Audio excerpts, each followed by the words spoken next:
మనం చేసేటువంటి పాపాన్ని రెండు విభాగములుగా దేవుని వాక్యం విభజించింది. ఒకటి మరణకరమైన పాపము, రెండు మరణకరము కాని పాపము.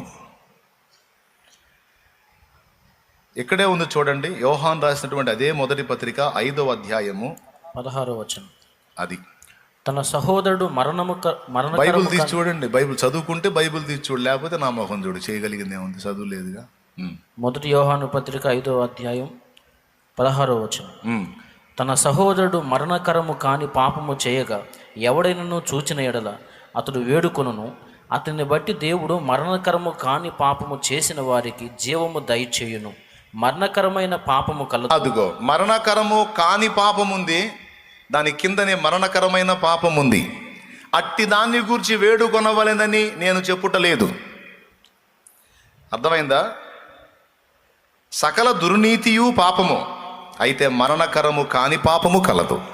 దేవునికి స్తోత్రం కలుగును గాక. దీన్ని కొద్దిగా మనం సీరియస్గా ఆలోచిద్దాం.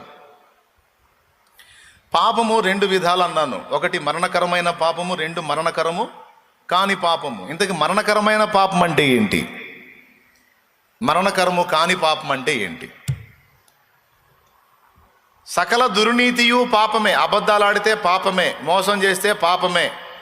ఏంటి, ఒకడిని అన్యాయంగా లంచం దోచుకుంటే పాపమే, ఒకడిని ఇబ్బంది పెడితే పాపమే, ఒకడిని అసూయపడి వాడి మీద నిందా ప్రచారం చేస్తే పాపమే, మనం ఎరగని మాటలు అవతలి వాడు ప్రచారం చేస్తే అది తీసుకొని మనం ఇంకా నలుగురికి చెప్తే పాపమే. ఈ పాపాలే గాక దేవుడు చేయమన్నవి చేయకపోవటం కూడా పాపమే. ఆపదలో ఉన్నవాడికి సాయం చేసే శక్తి మన దగ్గర ఉంది, చేయకపోతే పాపమే. ఇలా రకరకాల పాపాలు ఉన్నాయి. సకల దుర్నీతియు పాపం. నీ కళ్ళ ముందు ఆకలి కొన్నవాడు ఇబ్బంది పడతా ఉంటే నీ దగ్గర ఇంట్లో ఆహారాన్ని కొంది కానీ వాడికి ఇయ్యలేదు, నువ్వు పాపం చేశావు. మేలైనది చేయనెరిగి ఉండి అలాగూ చేయని వానికి పాపము కలుగునన్నాడు. ఆ కోటాలోకి వస్తావు. నువ్వు సాయం చేయగలిగే శక్తి ఉండి కూడా ఇతరులకు నువ్వు హెల్ప్ చేయనప్పుడు నువ్వు పాపం చేశావు. అది దుర్నీతి. నీతి ఏమిటి? ఆపదలో ఉన్నారా, ఆహారాన్ని కొదువై ఉన్నారా, మాడుతున్నారా, అట్లయితే నీకున్న దానిలోంచి నువ్వు వాళ్ళకి సాయం చేయాలి. అది నీతి. అలా చేయనప్పుడు నీ స్వార్థానికే నువ్వు ఆలోచించుకున్నావు కనుక నీది దుర్నీతి. ఈ రకంగా చెప్పుకుంటా పోతే అబ్బో చాలా ఉంటాయి కన్నా మన లిస్టు అని అనాల్సి వచ్చింది మీరు. ఈ రకంగా చెప్పుకుంటా పోతే చాలా పెద్ద లిస్టే ఉంటుంది కదన్నా ఒక్కొక్కళ్ళదే అని. నిజమే ఉంటాయి. అయితే ఇవన్నీ కూడా మరణకరము కాని పాపముల లిస్టులోకి వస్తాయి. అంటే ఆత్మ నాశనమునకు పోదగిన పాపములు కావు, అవి పాపాలే. అవి కూడా ఎందుకు జరుగుతాయో చెప్తా. ఆ చెప్పుకునే ముందు ఈ మాట తెలుసుకుందాం. అయితే మరణకరమైన పాపం ఉంది, అదేమిటో తెలుసా? పరిశుద్ధాత్మను దూషించుట. మనుష్య కుమారునికి, దేవుని కుమారుడికైనా తండ్రికైనా విరోధంగా మాట్లాడిన వానికి క్షమాపణ కలదు, కానీ పరిశుద్ధాత్మకు విరోధంగా మాట్లాడిన వానికి ఇప్పటి యుగమందైనను రాబో యుగమందైనను క్షమాపణ లేదన్నాడు.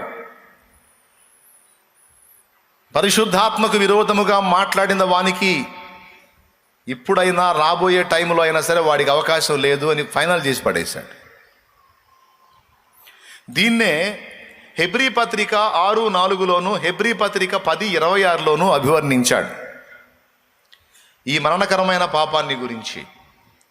ఒకసారి వెలిగింపబడి పరలోక సంబంధమైన వరముని రుచి చూచి పరిశుద్ధాత్మలో పాలివారై దేవుని దివ్యవాక్యమును రాబోవు యుగ సంబంధమైన శక్తుల ప్రభావమును అనుభవించిన తరువాత తప్పిపోయిన వారు ఎవరు? వీళ్ళు దేవుని సంబంధమైనవన్నీ ఎరిగి అనుభవించి తప్పిపోయారట. తప్పిపోవటం అంటే ఏంటి? టోటల్గా అసలు మార్గాన్నే వదిలేశారు. మనకు ఒకటే మార్గం ఉందండి, ఇరుకు మార్గం. ఇక ఆ మార్గం తప్పామంటే చెప్పే పనే లేదు, విశాల మార్గంలోకి వెళ్ళినట్లు. మనకి ఎన్ని మార్గాలు ఉన్నాయి? 14 ఉన్నాయా? పోనీ 2 ఉన్నాయా? 2 ఉన్నాయా మనకి? పిచ్చి మొకాలారా, ఎక్కడ ఉన్నాయి 2? ఒక్కటే మార్గం మనకి. ఒక్కటే మార్గం మనకి, అది ఇరుకు మార్గం. ఆ మార్గం యేసు. ఏసే మార్గము, ఏసే సత్యము, ఏసే జీవమురా, ఏసే జీవమురా, ఏసే మార్గము, ఏసే సత్యము, ఏసే. పరిశుద్ధులకు క్రీస్తు రక్తములో కడగబడిన వారికి, దేవుని వాక్యమును అక్షయ బీజమున పుట్టింపబడిన వారికి ఒక్కటే మార్గం ఉంది, అది ఇరుకు మార్గం. ఆ మార్గం నుండి నువ్వు తప్పిపోతే ఇంకా డౌట్ లేదు, నువ్వు విశాల మార్గంలో ఉన్నట్టు. తప్పిపోవటం అంటే తొలగిపోవటం. వీళ్ళందు గురించి యోధా పత్రికలో రాశాడు, మార్గము తప్పి తిరుగు చుక్కలు, నిర్జల మేఘాలు 1కి 2 సార్లు వేళ్లతో సహా కుళ్ళిపోయినటువంటి బతుకులు అని. చెట్టు మొదల నుంచి నరకివేయబడితే మొదలు మళ్ళా చిగుర్లు పెట్టిద్ది. వేర్లతో సహా ఎండిపోయింది అనుకో, దానికి లైఫ్ ఉంటుందా? పెద్దగా చెప్పండి.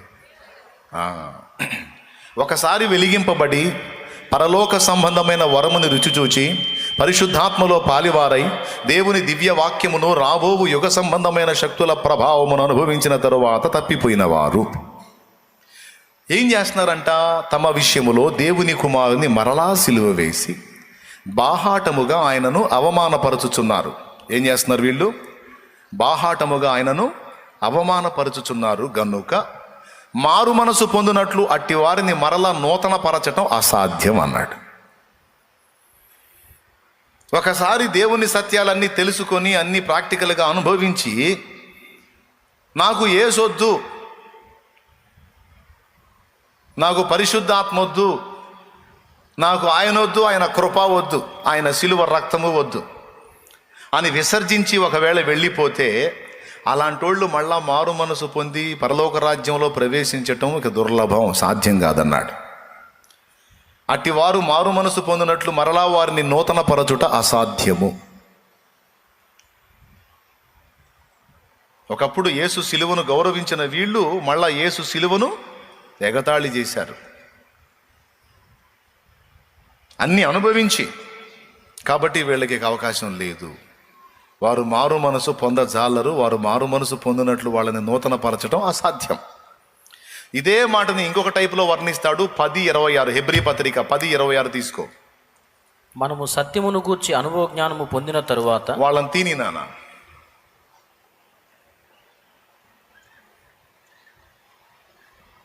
హెబ్రీ పత్రిక 10వ అధ్యాయం 26వ వచనం. మనము సత్యమును గూర్చి అనుభవ జ్ఞానము పొందిన తరువాత బుద్ధిపూర్వకముగా పాపము చేసిన ఎడల పాపమునకు బలి ఎకనో ఉండదు కానీ న్యాయపు తీర్పునకు ఏమండి?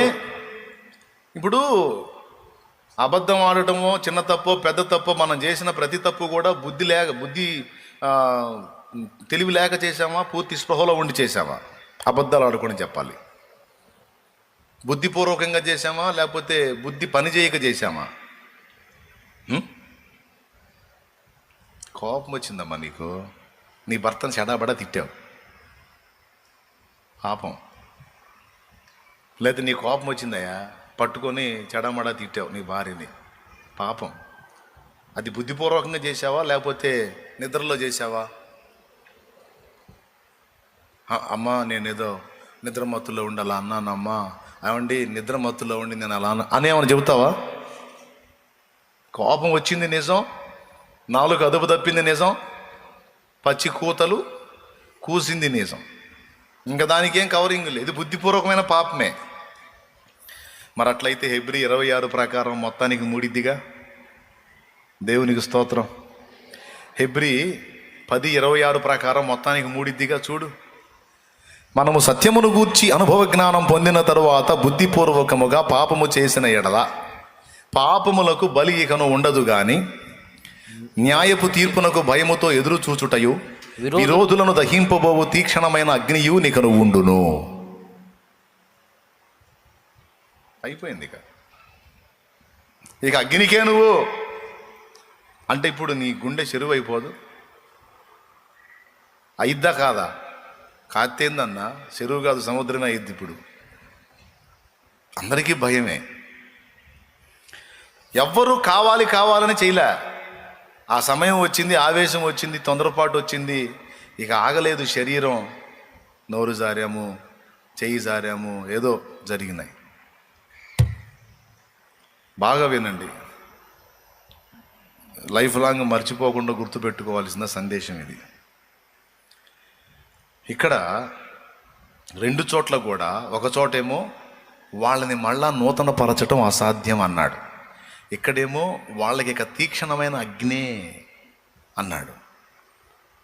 ఇప్పుడు మన గుండెల్లో బండబడ్డట్టు ఉంటుంది. వామ్మ, బుద్ధిపూర్వకంగా నేను చాలాసార్లు పొరపడ్డాను, ఇప్పుడు నాకు కూడా అగ్నేనా అంటే టెన్షన్ పడకు, కిందికి చదువు.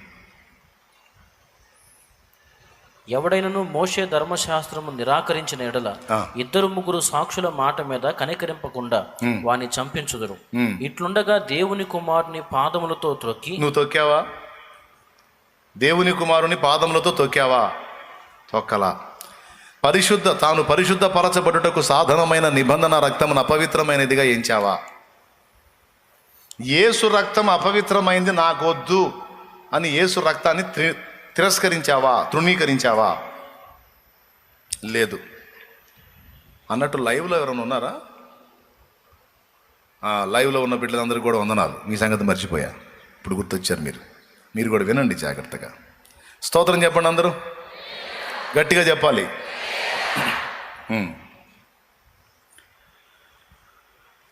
దేవుని కుమారుని పాదములతో తొక్కటం, తాను పరిశుద్ధపరచుటకు సాధనమైన నిబంధన రక్తమును అపవిత్రమైనదిగా ఎంచటం, కృపకు మూలమగు ఆత్మను తిరస్కరించటం, అది మనం నిత్య నాశనానికి వెళ్ళడానికి అవసరమైన పాపం. ఈ 3 అయితే సచ్చినా చెయ్యం. నువ్వు చేస్తావా? దేవుని కుమారుని పాదాలతో తొక్కుతావా? ఎంతమంది తొక్కుతారు? చేతులు ఎత్తండి. వామ్మో, అవసరమైతే నేనన్నా అయిపోతాను కానీ ఆయన్ని అమ్మో అన్నోళ్ళు చేతులు ఎత్తండి. నా ప్రభువుని నా గుండెలకు హత్తుకుంటా, నా నెత్తి మీద పెట్టుకుంటా, నేను ఆయన పాదాలతో తొక్కటం ఏంటి? రైట్. ఆయన నీ కోసం చిందిన రక్తం పరిశుద్ధ రక్తమా, అపవిత్ర రక్తమా?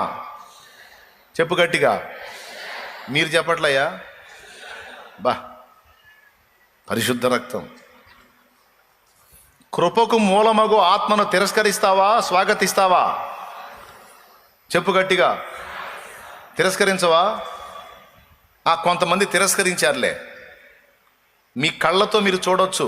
ఈరోజు యూట్యూబ్ ఓపెన్ చేస్తే ఒకప్పుడు క్రైస్తవులుగా చలామణి అయ్యి భక్తి పాటలు పాడి, అంతా ప్రభువే, మనుషులది ఏముందిలే, మనుషులు బలహీనులు, మనుషులు కాదు, దేవుడే, ప్రభువే, రక్షకుడు, అంతా ఆయనే అని ఆయనకు భజన చేసి సంవత్సరాలు పాటలు పాడి ఆరాధించి సేవించి ప్రార్థించి అన్నీ చేసి చివరికి పోయి మతోన్మాదంలో కలిసిపోయారు. నాకు ఆ యేసు వద్దు, ఆ రక్షణ వద్దు, ఆ రక్తం వద్దు, ఆ పరిశుద్ధాత్మ వద్దు అన్నోళ్ళు ఉన్నారు. నేను చూశాను. ఒక ఆమె పెద్ద ఆమె 60 సంవత్సరాల వయసు, ఆమెకి 60 ఏళ్ళు పైనే ఉంటాయి. ఆమె అంటుంది, చాలా సంవత్సరాలు ఆమె విశ్వాసిగా కొనసాగిన మనిషి ఇప్పుడు నాకు యేసు వద్దు, ఆయన రక్తం వద్దు, ఆయన ఆత్మ వద్దు అన్నది. అంటే ఇలాంటి వాళ్ళు ఉంటారా అంటే ఉంటారు అని లేఖనం సాక్ష్యం ఇస్తుంది. కృపకు మూలమగు ఆత్మను తిరస్కరిస్తారట. తాము పరిశుద్ధపరచబడుటకు సాధనమైన నిబంధన రక్తమును అపవిత్రమైనది గెంచుతారట. మనుష్య కుమారుని పాదములతో తొక్కుతారట, బాహాటముగా సిలువ వేస్తారట. ఇది మరణకరమైన పాపము. యోహాను అందించినటువంటి మాట ఇదిగో దీనిని గూర్చి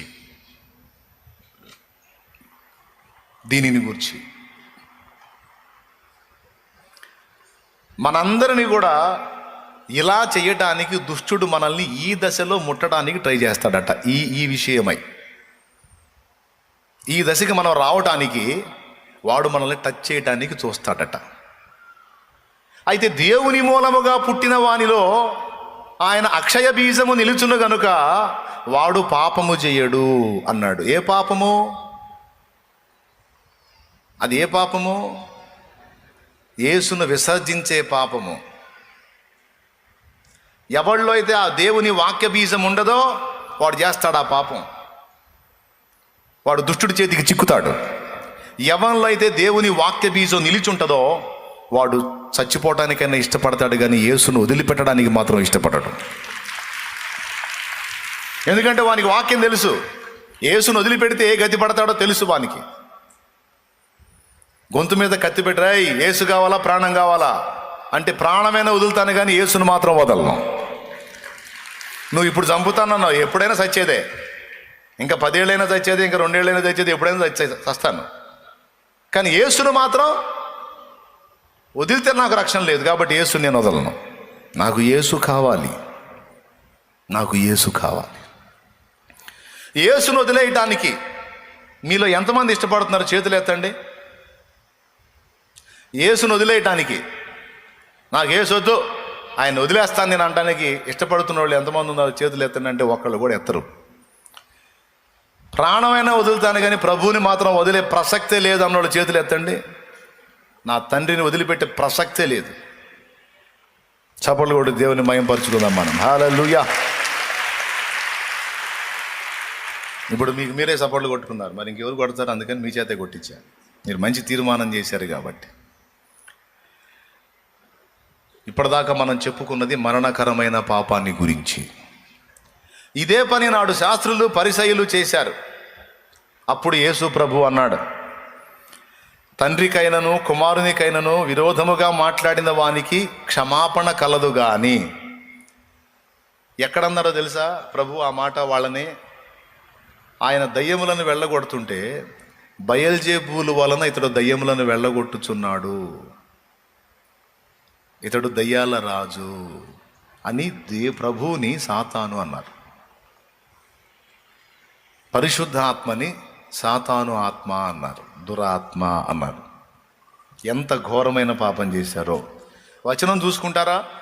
మత్తయి సువార్త 12వ అధ్యాయం 31వ వచనం. అదిగో చూడండి, ఆ వచనం తీసుకొని చదువు నాన్న. మత్తయి సువార్త 12వ అధ్యాయం 31వ వచనం. కాబట్టి నేను మీతో చెప్పున్నదేమనగా, మనుషులు చేయు ప్రతి పాపమును దూషణయు వారికి క్షమింపబడును. శామ్యూల్, పై వచనం చదువు నాన్న. ఏ సందర్భంలో ప్రభు మాట్లాడాడో తెలియాలిగా. 26వ వచనం. 26 నుంచి చూసుకోండి మా. 23 నుంచి. అందుకు ప్రజలందరూ విస్మయం ఉంది, ఈయన దావీదు కుమారుడు కాడని చెప్పుకొనుచుండేది. పరిసయ్యులు ఆ మాట విని, వీడు దయ్యములకు అధిపతి అయిన బయల్జేబులు వల్లనే దయ్యములను వెళ్ళగొట్టుచున్నాడు. 24లో ఉన్నాడు ఆ మాట.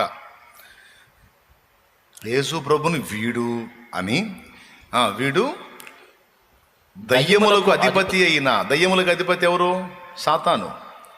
బయల్జేబులు వలననే దయ్యములను వెళ్ళగొట్టుచున్నాడు కానీ మరి ఒకని వలన కాదనిది.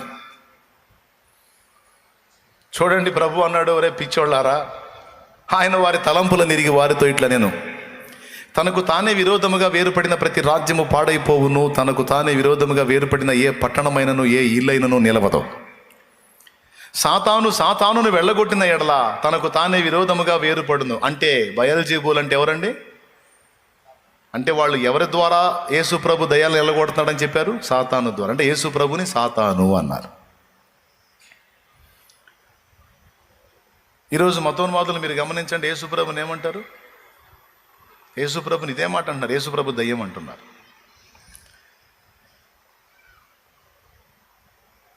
పరిశుద్ధాత్మని పరిశుద్ధ పిశాచి అనే మాట మాట్లాడుతున్నారు. ఆ దుర్మార్గులు మాట్లాడుతున్న మాటలతో కొంతమంది నేను కూడా క్రైస్తవుడినై ఉన్నాను ఇప్పటిదాకా, ఇప్పుడు నేను మారాను, మళ్ళా నేను కూడా క్రైస్తవురాలై ఉన్నాను, ఇప్పుడు మారాను అనుకుంటా కొంతమంది వాళ్ళతో చేరుతూ ఉన్నారు. ఏది?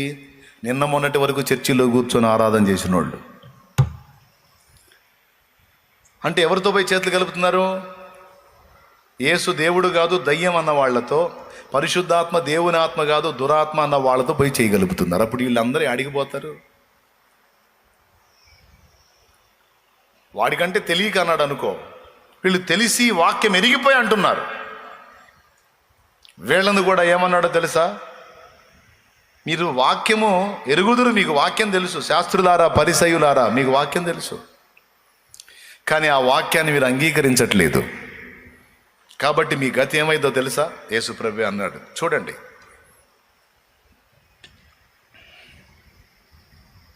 మనుష్య కుమారునికైనను తండ్రికైనను విరోధముగా మాట్లాడిన వానికి క్షమాపణ కలదు గాని పరిశుద్ధాత్మకు విరోధముగా మాట్లాడు వానికి ఈ యుగమందైనను రాబో యుగమందైనను పాప క్షమాపణ లేదు. అబ్బా, కొట్టిపడేశాడు ఒకటిసారి కేసు. లేదురా నీకు అవకాశం అన్నాడు. ఎందుకు? దేవుని ఆత్మ ద్వారా జరుగుతున్న కార్యాలను దురాత్మ ద్వారా జరుగుతుందన్నారు. యేసు ప్రభునేమో దయ్యము, సాతాను అన్నారు. అంటే వీళ్ళ దృష్టిలో ఒరిజినల్ సాతానే ఒకవేళ దేవుని కుమారుడు అనుకుంటారేమో. కాబట్టి ఇప్పుడు వీళ్ళ గతిని గురించి ఏం మాట్లాడాడు? మీకు లేదురా అవకాశం అన్నాడు.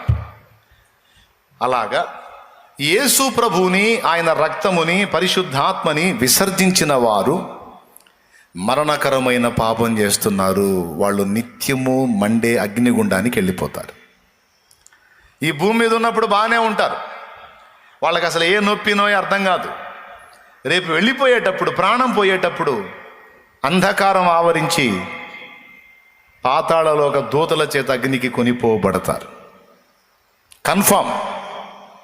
ఇప్పుడు ఎవరికి అర్థం కాదు, ఇప్పుడు ఎవ్వరికి అర్థం కాదు, స్త్రీకి పురుషుడు ఎవ్వరికి అర్థం కాదు. ఏడిచోలే పోవాయ్ అంటారు. ఓకే ఓకే ఓకే, చూద్దాం. యేసు ఉన్నాడో లేడో అర్థమైద్ది, సిలువ నిజమో కాదో అర్థమైద్ది, పరిశుద్ధాత్మ ఉన్నాడో లేడో అర్థమైద్ది. మొత్తం చూస్తారుగా. అడిగిపోతారు, ఎన్నేళ్ళు పోతారు? అడిగిపోతారు, ఎన్నేళ్ళు పోతారండి? అయిపోయింది కథ, క్లైమాక్స్కి వచ్చిందిగా. సావు మూడిద్ది. దేవుని మూలముగా పుట్టినవాడు పాపము చెయ్యడు. నంబర్ 1, ఈ పాపము సచ్చినా చెయ్యడు. ఎందుకంటే దేవుని వాక్య బీజం వానిలో నిలుస్తుంది గనుక వాడు చచ్చినా ఈ పొరపాటు, యేసును విసర్జించటం, పరిశుద్ధాత్మను విసర్జించటం, యేసు రక్తాన్ని తృణీకరించటం అనే పాపం సచ్చినా చెయ్యడు. యేసు రక్తాన్ని ప్రేమిస్తాడు, యేసును ప్రేమిస్తాడు, పరిశుద్ధాత్మను కూడా ప్రేమిస్తాడు, గౌరవిస్తాడు, స్వాగతిస్తాడు.